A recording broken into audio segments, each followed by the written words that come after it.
ನಮಸ್ಕಾರ ಎಲ್ರಿಗೂ. ಇವತ್ತು ನಾವು ಬೆಂಗಳೂರಲ್ಲಿರೋ ಅತಿ ಶ್ರೇಷ್ಠವಾದ ದೇವಸ್ಥಾನಗಳನ್ನ ಎಕ್ಸ್ಪ್ಲೋರ್ ಮಾಡ್ತಾ ಇದೀವಿ. ಬನ್ನಿ ಶುರು ಮಾಡೋಣ. ವಿಡಿಯೋನ ಸ್ಟಾರ್ಟ್ ಮಾಡಕ್ ಮುಂಚೆ ನನ್ನ ಚಾನಲ್ಗೆ ನೀವಿನ್ನೂ ಸಬ್ಸ್ಕ್ರೈಬ್ ಆಗಿಲ್ಲ ಅಂದ್ರೆ ದಯವಿಟ್ಟು ಸಬ್ಸ್ಕ್ರೈಬ್ ಆಗಿ. ಅಲ್ಲೇ ಕೆಳಗಡೆ ಕಾಣ್ತಿರುವ ಸಬ್ಸ್ಕ್ರೈಬ್ ಬಟನ್ನ ಒತ್ತೋದಕ್ಕೆ ಮರಿಬೇಡಿ. ಶ್ರೀ ರಂಗನಾಥ ಸ್ವಾಮಿ ಈ ದೇವಸ್ಥಾನ ಚಿಕ್ಕಪೇಟೆ ನಾಗರತ್ಪೇಟೆಯಲ್ಲಿ ಇರೋದು. ಬೆಂಗಳೂರಿನಿಂದ ಈ ದೇವಸ್ಥಾನಕ್ಕೆ 3.5 ಕಿಲೋಮೀಟರ್ಸ್. ಈ ದೇವಸ್ಥಾನಕ್ಕೆ ಬಂದಾಗ ನೀವು ಕಾರ್ ಪಾರ್ಕಿಂಗ್ಗೆ ಸ್ವಲ್ಪ ಪ್ರಾಬ್ಲಮ್ ಆಗ್ಬೋದು, ಅದಕ್ಕೆ 2 ವೀಲರ್ಸ್ನ ತರೋದು ಬೆಸ್ಟ್. ಈ ದೇವಸ್ಥಾನ 16ನೇ ಶತಮಾನದಲ್ಲಿ ನಿರ್ಮಾಣಗೊಂಡಿದ್ದು, ಅದು ಚೋಳರಿಂದ. ಈ ದೇವಸ್ಥಾನದಲ್ಲಿ ಶ್ರೀ ರಂಗನಾಥ ಸ್ವಾಮಿ ಹಾಗೂ ಶ್ರೀದೇವಿ ಭೂದೇವಿಯ ದರ್ಶನ ಪಡೆಯಬಹುದು. ಈ ದೇವಸ್ಥಾನದ ವಿಶೇಷತೆ ಏನು ಅಂದ್ರೆ, ಇಲ್ಲಿ ಒಂದು ವಿಶಿಷ್ಟವಾದ ಶಿಲ್ಪಕಲೆಯನ್ನ ನೀವು ನೋಡಬಹುದು. ಆ ವಿಶಿಷ್ಟವಾದ ಶಿಲ್ಪಕಲೆ ಯಾವುದು ನೋಡೋಣ ಬನ್ನಿ. ಈ ದೇವಸ್ಥಾನದಲ್ಲಿರುವ 4 ಕಂಬಗಳಿಗೆ ವೀಲಿನ ಆಕಾರದಲ್ಲಿ ಒಂದು ಕಲ್ಲನ್ನ ಜೋಡಿಸಿದ್ದಾರೆ. ಆ ಕಲ್ಲನ್ನ ಈಗಲೂ ಕೂಡ ನೀವು ತಿರುಗಿಸಬಹುದು. ಆ ಕಲ್ಲು ವೀಲಿನ ಆಕಾರವನ್ನೇ ಹೊಂದಿದೆ. ಅಂದ್ರೆ ಈಗ ಕಾರ್ಗಳಿಗೆಲ್ಲ ಚಕ್ರ ಇರುತ್ತಲ್ಲ, ಆ ಆಕಾರದಲ್ಲಿ ಈ ಕಲ್ಲು ಇದೆ. ಈಗಲೂ ಇದನ್ನ ನಾವು ತಿರುಗಿಸ್ಬೋದು, ಆದ್ರೆ ಒಂದನ್ನ ಮಾತ್ರ ತಿರುಗಿಸ್ಬೋದು, ಇನ್ನೂ 3 ತಿರುಗಿಸಬಹುದು. ಬಟ್ ಅದನ್ನ ಆರ್ಕಿಯಾಲಜಿಕಲ್ ಸರ್ವೆ ಆಫ್ ಇಂಡಿಯಾ ಅವರು ಸಿಮೆಂಟ್ ಹಾಕಿ ಈಗ ಅದನ್ನ ಪ್ಯಾಕ್ ಮಾಡಿದ್ದಾರೆ, ಈ ಚಕ್ರ ಆಕಾರದ ಒಂದು ಕಲ್ಲನ್ನ.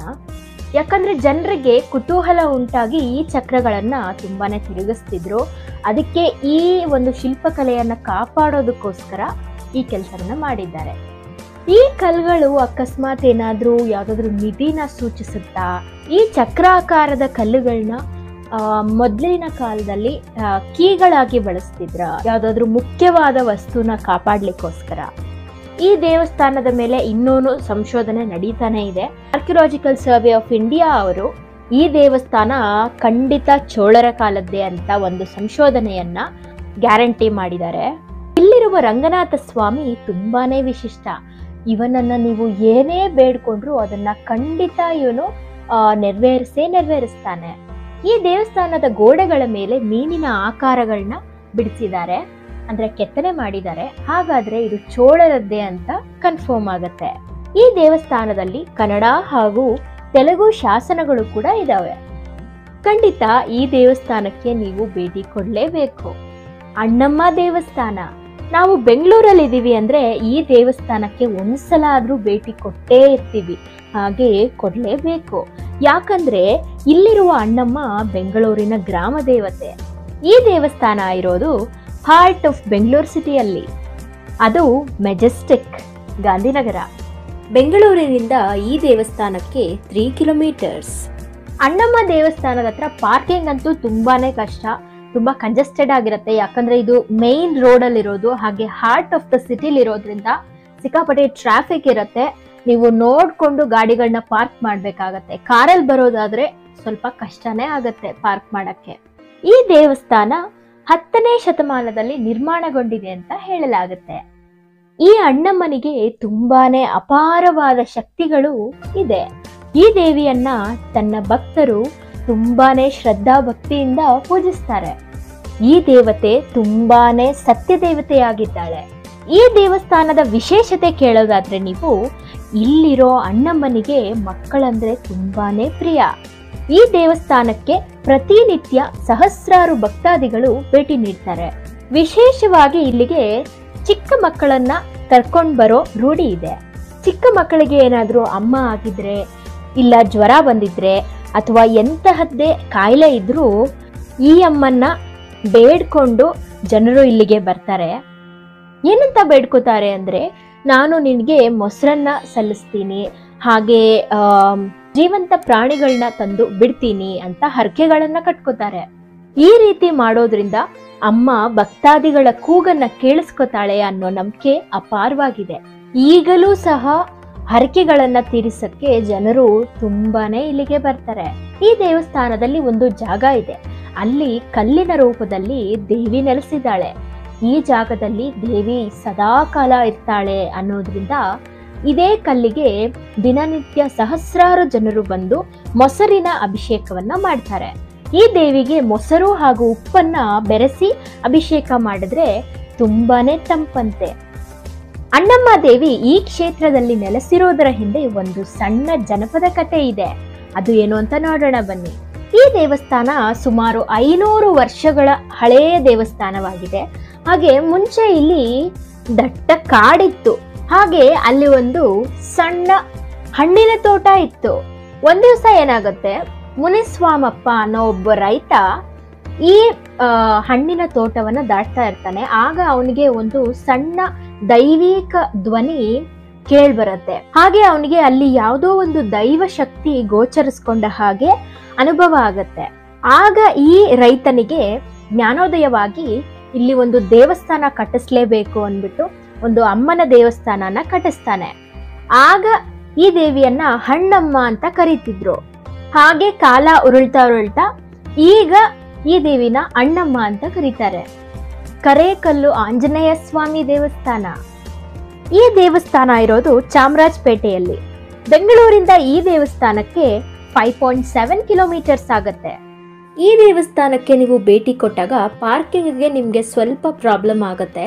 ಯಾಕಂದ್ರೆ ಈ ಏರಿಯಾ ಫುಲ್ಲು ಕ್ರೌಡೆಡ್ ಆಗಿರೋದ್ರಿಂದ ನಿಮಗೆ ಪಾರ್ಕ್ ಮಾಡಕ್ ಕಷ್ಟ ಆಗಬಹುದು. ಅದಕ್ಕೆ ಸ್ವಲ್ಪ ಹಿಂದೆನೆ ಗಾಡಿನ ನಿಲ್ಲಿಸಿ ಆಮೇಲೆ ಈ ದೇವಸ್ಥಾನಕ್ಕೆ ನಡ್ಕೊಂಡು ಬರಬಹುದು. ಈ ದೇವಸ್ಥಾನ ಕೆಂಪೇಗೌಡರ ಕಾಲದಿಂದಲೂ ಇದೆ ಅಂತ ಹೇಳ್ತಾರೆ. ಇಲ್ಲಿರೋ ಆಂಜನೇಯನನ್ನ ಶ್ರೀ ವ್ಯಾಸರಾಜರು ಪ್ರತಿಷ್ಠಾಪನೆ ಮಾಡಿರೋದು. ಇಲ್ಲಿರೋ ಆಂಜನೇಯ ನೋಡೋದಕ್ಕಂತೂ ತುಂಬಾನೇ ಸುಂದರ. ಕಚ್ಚೆ ಪಂಚೆ ಹಾಕೊಂಡು ಆಭರಣಗಳನ್ನ ತೊಟ್ಕೊಂಡು ಹಾಗೆ ಕೈಯಲ್ಲಿ ಸೌಗಂಧಿಕ ಪುಷ್ಪ ಹಿಡ್ಕೊಂಡಿದ್ದಾನೆ. ಹಾಗೆ ಇನ್ನೊಂದು ಕೈ ಅಭಯಹಸ್ತ, ಹಾರಗಳನ್ನ ಹಾಕೊಂಡಿದ್ದಾನೆ. ಹಾಗೆ ಇವನ ಜನವಾರ ಕೂಡ ಕಾಣಿಸುತ್ತೆ. ಕೆಂಪೇಗೌಡರ ಕಾಲದಲ್ಲಿ ಈ ಆಂಜನೇಯನ ಮುಂದೆ ಆಯುಧಗಳನ್ನ ಇಟ್ಟು ಅದನ್ನ ಪೂಜೆ ಮಾಡ್ತಿದ್ರು. ಈ ದೇವಸ್ಥಾನದ ಪಕ್ಕದಲ್ಲೇ ಒಂದು ಗುಪ್ತ ಸುರಂಗ ಮಾರ್ಗ ಇದೆ.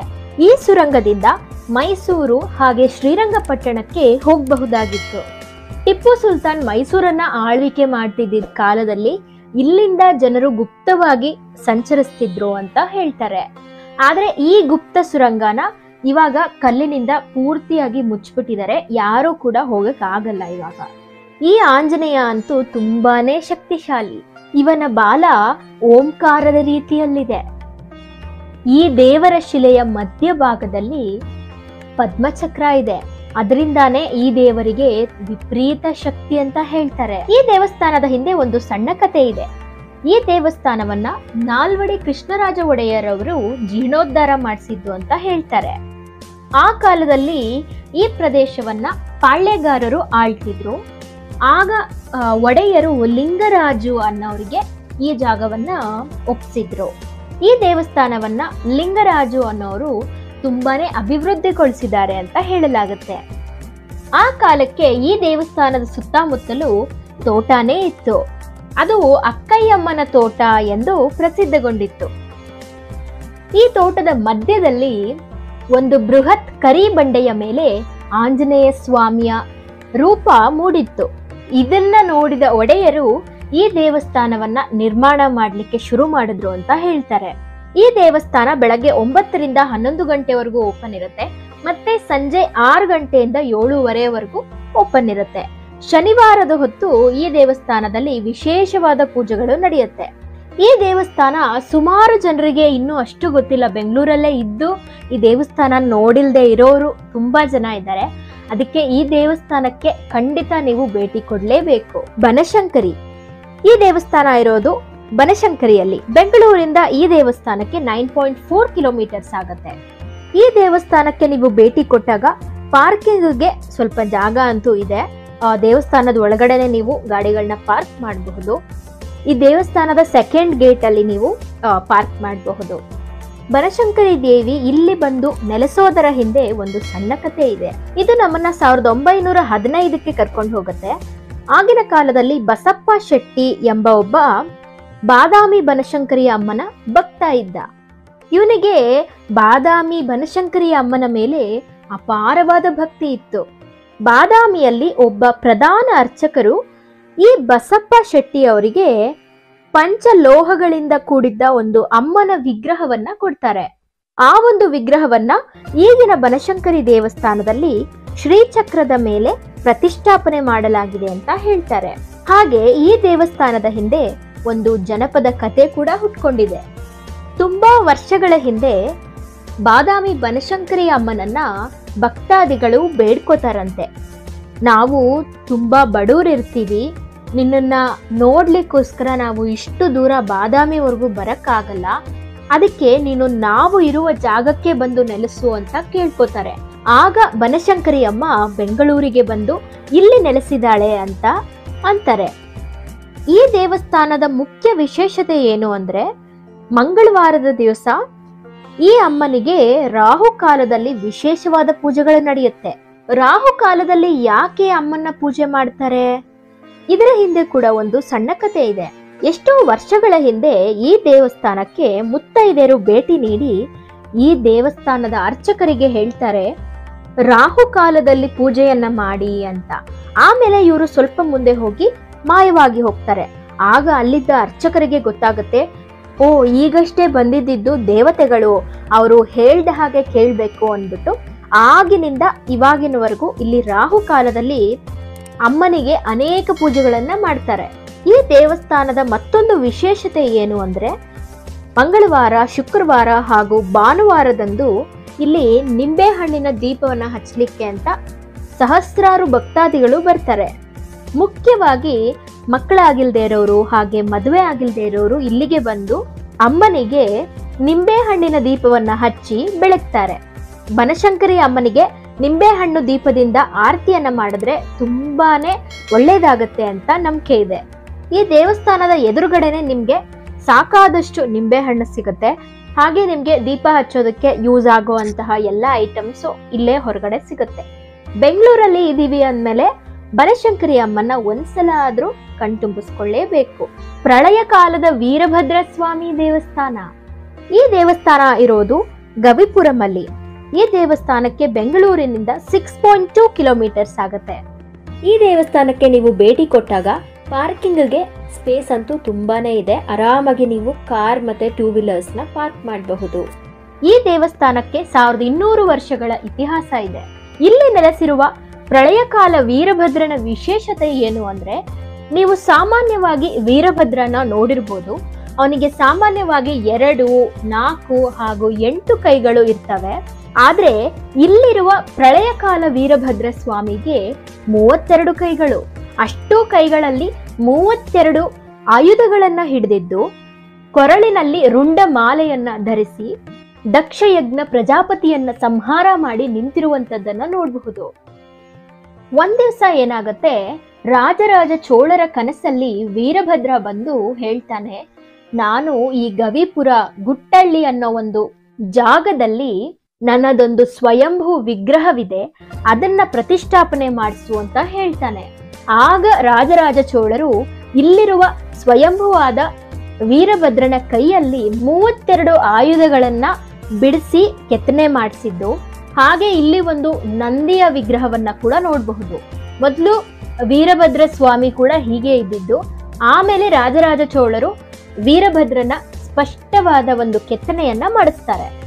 ಈ ದೇವಸ್ಥಾನವನ್ನ ಗೌತಮ ಕ್ಷೇತ್ರ ಅಂತ ಕೂಡ ಕರೀತಾರೆ.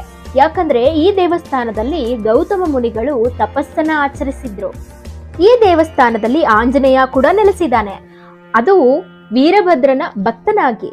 ಆಂಜನೇಯನ ಬಲಭುಜದ ಮೇಲೆ ಶಿವಲಿಂಗವನ್ನ ಹೊತ್ತಿದ್ದಾನೆ. ನೀವು ಎಷ್ಟೊಂದ್ ಕಡೆ ಸುಬ್ರಹ್ಮಣ್ಯ ಸ್ವಾಮಿನ ನೋಡಿರಬಹುದು. ಆದ್ರೆ ಈ ದೇವಸ್ಥಾನದ ವಿಶೇಷತೆ ಏನು ಅಂದ್ರೆ, ಕುಬೇರ ಮೂಲೆಯಲ್ಲಿ ಒಂದೇ ಜಾಗದಲ್ಲಿ ಅಮ್ಮನವರು ಹಾಗೆ ಸುಬ್ರಹ್ಮಣ್ಯ ಸ್ವಾಮಿ ವಲ್ಲೆ ದೇವಸೇನ ಸಮೇತ ನೆಲೆಸಿದ್ದಾರೆ. ಯಾಕಂದ್ರೆ ಇಲ್ಲಿ ನೆಲೆಸಿರುವ ವೀರಭದ್ರ, ಆಂಜನೇಯ, ಸುಬ್ರಹ್ಮಣ್ಯ ಸ್ವಾಮಿ ಹಾಗೂ ಅಮ್ಮನವರಿಗೆ ಮಂಗಳವಾರದ ದಿವಸ ತುಂಬಾನೇ ವಿಶೇಷವಾದ ದಿನ. ಇಷ್ಟೋ ದೇವರನ್ನ ನೀವು ಮಂಗಳವಾರದ ದಿವಸ ನೋಡಿದ್ರೆ ತುಂಬಾನೇ ಒಳ್ಳೆಯದು. ಮಕ್ಕಳಾಗಿಲ್ದೇ ಇರೋರು, ಮದುವೆ ಆಗಿಲ್ದೇ ಇರೋರು ಈ ದೇವಸ್ಥಾನಕ್ಕೆ ಮಂಗಳವಾರದಂದು ಭೇಟಿ ನೀಡಿದ್ರೆ ತುಂಬಾನೇ ಒಳ್ಳೆಯದು ಅಂತ ಒಂದು ನಂಬಿಕೆ ಇದೆ. ಖಂಡಿತ ಅವರು ಅನ್ಕೊಂಡಿದ್ದ ಕೆಲಸ ಆಗುತ್ತೆ ಅಂತ ಅಂತಾರೆ. ಹಾಗೆ ಈ ದೇವಸ್ಥಾನದಲ್ಲಿ ನೀವು ಪಾರ್ವತಿ ಸಮೇತ ಶ್ರೀಕಂಠೇಶ್ವರನನ್ನ ನೋಡಬಹುದು. ಈ ಶ್ರೀಕಂಠೇಶ್ವರನನ್ನ ಚೋಳರಾಜರು ಪ್ರತಿಷ್ಠಾಪನೆ ಮಾಡಿರೋದು. ಇವನಿಗೆ ಯಾಕೆ ಶ್ರೀಕಂಠೇಶ್ವರ ಅಂತ ಕರೀತಾರೆ ಅಂದ್ರೆ, ಈ ದೇವಸ್ಥಾನಕ್ಕೆ ಮೈಸೂರು ಮಹಾರಾಜರು ಬಂದು ಪೂಜೆಯನ್ನ ಸಲ್ಲಿಸ್ತಿದ್ರು. ಆಗ ಅವರು ಈ ದೇವರಿಗೆ ಶ್ರೀಕಂಠ ಅಂತ ಕರೆದಿದ್ರಿಂದ ಅದಕ್ಕೆ ಜನರು ಇಲ್ಲಿ ಶ್ರೀಕಂಠೇಶ್ವರ ಅಂತಾನೆ ಪೂಜೆ ಮಾಡ್ತಾರೆ. ನಂತರದ ದಿನಗಳಲ್ಲಿ ಕೆಂಪೇಗೌಡರು ಈ ದೇವಸ್ಥಾನದಲ್ಲಿ ಅಮ್ಮನವರ ವಿಗ್ರಹವನ್ನ ಪ್ರತಿಷ್ಠಾಪನೆ ಮಾಡಿಸಿ ಕಾರ್ತಿಕ ಮಾಸದಲ್ಲಿ ಕಲ್ಯಾಣೋತ್ಸವ ಮಾಡಿಸಿದ್ರು ಅಂತ ಅಂತಾರೆ. ಹಾಗೆ ಈ ದೇವಸ್ಥಾನದಿಂದ ಸ್ವಲ್ಪ ಮುಂದೆ ಹೋದ್ರೆ ನಿಮ್ಗೆ ಗವಿಗಂಗಾಧರೇಶ್ವರ ಸ್ವಾಮಿ ದೇವಸ್ಥಾನ ಕೂಡ ಸಿಗುತ್ತೆ. ಅಲ್ಲಿ ಕೂಡ ನೀವು ಭೇಟಿ ಕೊಟ್ಟು ಹೋಗಬಹುದು. ಈ ದೇವಸ್ಥಾನದ ವಿಶೇಷತೆ ಏನು ಅಂದ್ರೆ, ಇಲ್ಲಿರುವ ಶಿವಲಿಂಗದ ಪಕ್ಕದಲ್ಲಿ ಗಂಗಾ ಸದಾ ನೆಲೆಸಿರ್ತಾಳೆ. ಶಿವಲಿಂಗ ಒಂದು ಗವಿಯಲ್ಲಿ ಇದ್ದು ಅವನ ಪಕ್ಕದಲ್ಲೇ ಗಂಗೆ ಕೂಡ ಹರಿತಾ ಇರೋದ್ರಿಂದ ಇವನಿಗೆ ಗವಿಗಂಗಾಧರೇಶ್ವರ ಅಂತ ಕರೀತಾರೆ. ಗಂಗೆಯನ್ನ ಧರಿಸಿರುವ ಈಶ್ವರ ಅಂತ. ಸದಾಕಾಲ ಈ ದೇವಸ್ಥಾನದಲ್ಲಿ ಗಂಗೆ ಒಂದು ಸಣ್ಣ ಜರಿಯಾಗಿ ಹರಿತಾನೆ ಇರ್ತಾಳೆ. ಈ ದೇವಸ್ಥಾನದಲ್ಲಿ ಇರುವ ಶಿವಲಿಂಗವನ್ನ ಗೌತಮ ಮಹರ್ಷಿ ಹಾಗೂ ಭಾರದ್ವಾಜ ಮುನಿಗಳು ಪ್ರತಿಷ್ಠಾಪನೆ ಮಾಡಿದ್ದು ಅಂತ ಹೇಳ್ತಾರೆ. ನಂತರ 16ನೇ ಶತಮಾನದಲ್ಲಿ ಕೆಂಪೇಗೌಡ ಈ ದೇವಸ್ಥಾನವನ್ನ ರೆನೋವೇಟ್ ಮಾಡಿದ್ರು ಅಂತ ಹೇಳ್ತಾರೆ. ಈ ದೇವಸ್ಥಾನದ ಒಳಗಡೆ 2 ಸುರಂಗಗಳಿದಾವೆ. ಆ ಸುರಂಗಗಳಿಂದ ಕಾಶಿ ಹಾಗೂ ಶಿವಗಂಗೆಗೆ ಹೋಗೋ ದಾರಿ ಇದೆ ಅಂತ ಹೇಳ್ತಾರೆ. ತುಂಬಾ ಹಿಂದೆ ಈ ಸುರಂಗದ ಒಳಗಡೆ 2 ಹುಡುಗರು ಹೋಗಿದ್ರಂತೆ, ಆದ್ರೆ ಅವರು ಮತ್ತೆ ವಾಪಸ್ ಬಂದೇ ಇಲ್ಲ. ಈಗ ಈ ಸುರಂಗಗಳನ್ನ ಗೇಟ್ಸ್ ಹಾಕಿ ಮುಚ್ಚಿಬಿಟ್ಟಿದ್ದಾರೆ, ಅಲ್ಲಿ ಯಾರು ಹೋಗಕ್ ಆಗಲ್ಲ. ಆದ್ರೆ ಈಗ್ಲೂ ಸಹ ಈ ಸುರಂಗಗಳಲ್ಲಿ ಋಷಿ ಮುನಿಗಳು ತಪಸ್ಸನ್ನ ಮಾಡ್ತಾ ಇದ್ದಾರೆ ಅಂತ ಜನರು ಈಗ್ಲೂ ಕೂಡ ನಂಬ್ತಾರೆ. ಈ ದೇವಸ್ಥಾನದಲ್ಲಿ ಸೋಮವಾರದೊತ್ತು ತುಂಬಾನೇ ಸ್ಪೆಷಲ್ ಪೂಜೆಗಳು ನಡೆಯುತ್ತೆ. ಈ ದೇವಸ್ಥಾನದಲ್ಲಿ ನಿಮ್ಗೆ ಗಾಡಿ ಪಾರ್ಕ್ ಮಾಡೋದಕ್ಕೆ ಜಾಗ ಇದೆ. ಬೆಂಗಳೂರಿನಲ್ಲಿ ಇದೇ ರೀತಿ ವಿಶಿಷ್ಟವಾದ ದೇವಸ್ಥಾನಗಳು ಸುಮಾರಿವೆ. ಅದನ್ನ ಕೂಡ ನಾನು ಮುಂದಿನ ವಿಡಿಯೋಗಳಲ್ಲಿ ತಿಳಿಸ್ಕೊಡ್ತೀನಿ. ಅಲ್ಲಿ ತನಕ ನನ್ನ ವಿಡಿಯೋಗಳನ್ನ ನೋಡ್ತಾ ನನಗೆ ಹೀಗೆ ಪ್ರೋತ್ಸಾಹಿಸ್ತಾ ಇರಿ.